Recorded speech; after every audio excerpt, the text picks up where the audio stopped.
At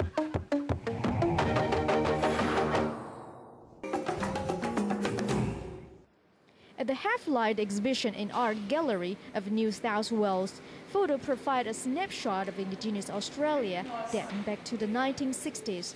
It was a time when indigenous were not even considered Australians and didn't have the right to vote.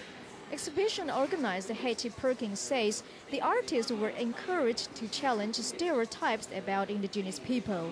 One of the criteria, not the only one, but one of the criteria for these artists has been to overturn historical representations of indigenous people, either as the sort of a dying race or a noble savage or a sort of constructed sort of stereotypical depictions, and then of course in more recent times media depictions of drunks or troublemakers and so on. And I think so this exhibition and the work of these artists is very important in looking at not only the diversity of our communities but also some positive aspects, and also looking at it with some have a bit of fun, there's a bit of staging, there's props, there's glamour, and so it really covers all sorts of bases.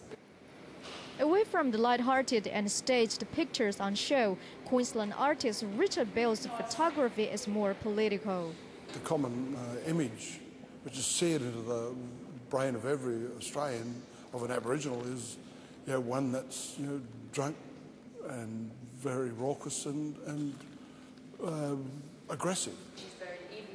The works of the photographers, which will be on display until the end of February 2009, show a changing black Australia. Mervyn Bishop's photos record historic moment, whereas one of the youngest exhibitors, Genevieve Gravis, tried to ensure indigenous people's voices are heard.